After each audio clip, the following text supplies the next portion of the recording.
Day 2 of the Buccaneers and Jets joint practice was just as eventful as day 1 was, but not necessarily in the way that I would like the events to be unfolding. You're watching Bucs Breakdown, presented by Prize Picks. My name is Reed Barkus. Wherever you're watching, whenever you're watching, hope you're having a great day today.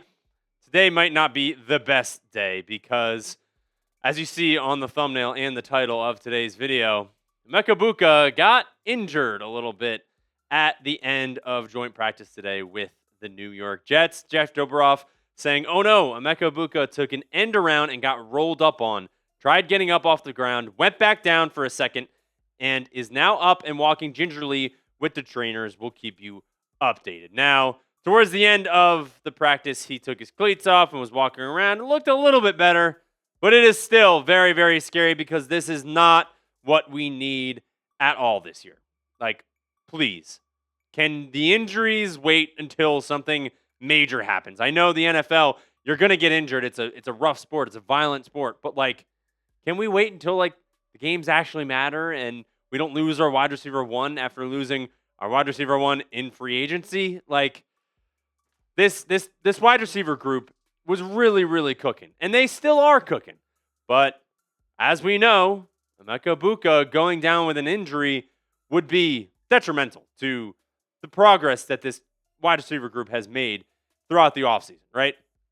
When you lose Mike Evans, it's tough to prove to everybody out there that we are ready for life after Mike Evans, right? The NFL media is expecting us to, not really be as good as we were with Mike Evans, but if you're a Bucs fan, you know that this wide receiver group has a lot of honestly, I don't know if they're going to be better than last year, but I think they're going to be very, very good. Now, stay up to date on anything going on with the Buccaneers as joint practices are rolling around. And Friday night, they are playing the Jets, which is going to be a very interesting game. So make sure you don't miss anything. Also on Emeka Egbuka and the update on his injury, what we can expect, because I just, the fact I saw that tweet and then my heart sank. I was like, no, please do not. And also, we are at 3,145 subscribers now, so you guys are going crazy joining this channel. So don't miss out on anything going on with the Tampa Bay Buccaneers here at Bucs Breakdown.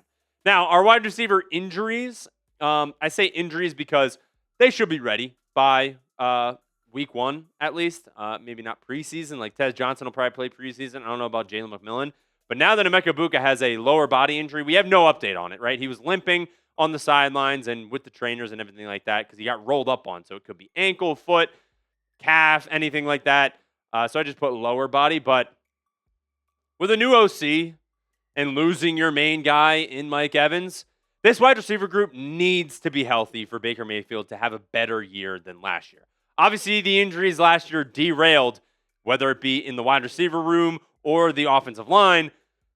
The injuries were sort of the reason, I guess, for the downfall of last season because we start 6-2, and then the injuries start to pile up. Baker Mayfield gets injured, but he's still playing. Like, we need this wide receiver group to be firing on all cylinders without what Mike Evans, obviously, and with Baker Mayfield going into a pivotal year with his contract and just him being able to prove himself as a franchise quarterback.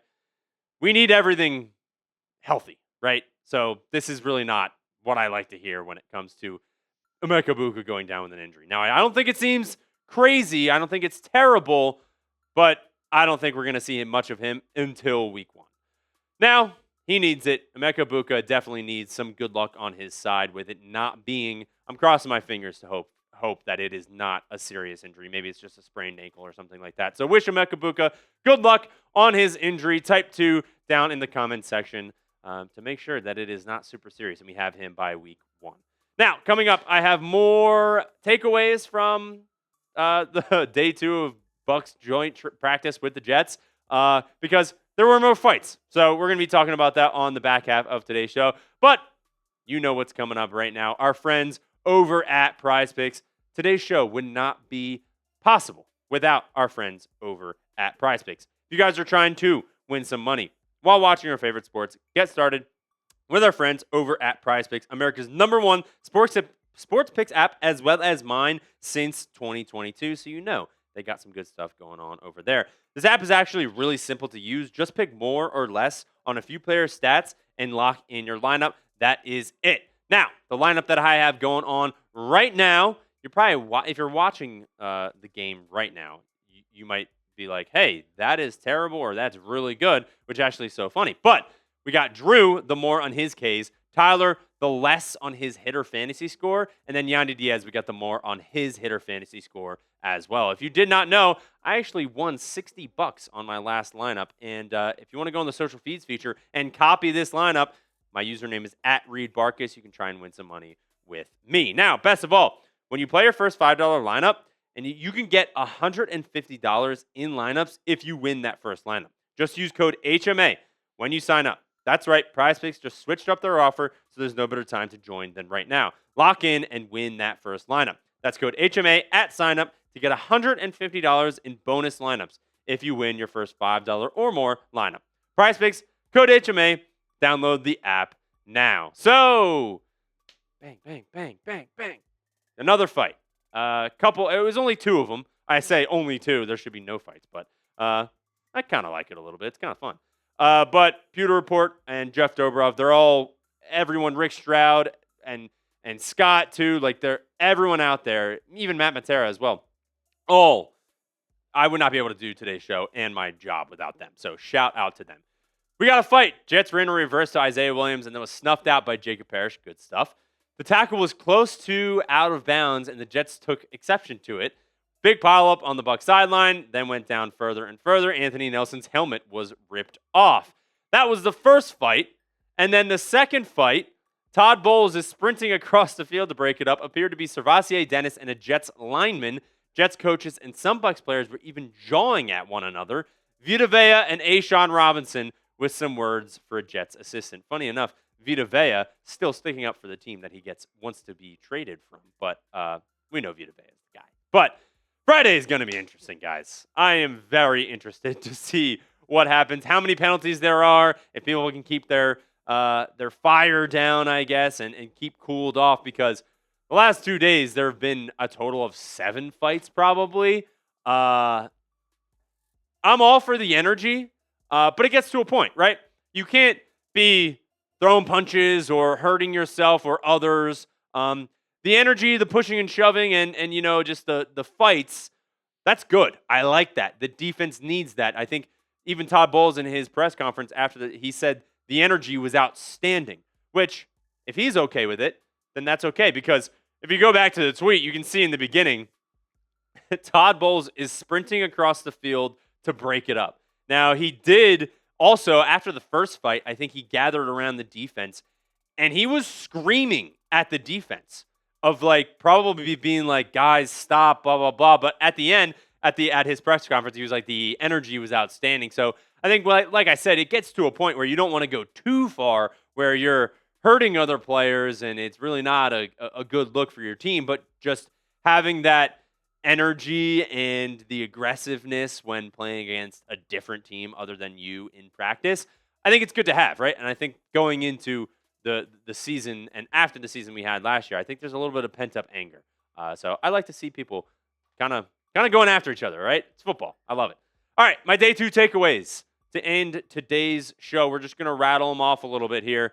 The day 2 takeaways basically started off pretty hot with Luke Gedeke versus David Bailey once again. Now, the first rep, I think Gedeke won, kind of, right? David Bailey had a good move, but he pushed him to the outside and probably would have been a step up by Baker Mayfield for a throw or something like that. So probably a win for Gedeke, but then Bailey came back the next rep and really showed why he's the second overall pick in the 2026 NFL draft. So that is fun to see, though, because they got started off right away. And now no fights for them, so that's progress. But it's good to see that they're coming back. Luke Gedeke's not scared of that matchup. And David Bailey is probably going to be a very, very good edge rusher for the NFL. I think he's going to be right up there with Reuben Bain. I think Reuben Bain could be just a little bit better. Now, Chris Godwin was getting a lot of touches in the red zone today. He had a touchdown in the red zone.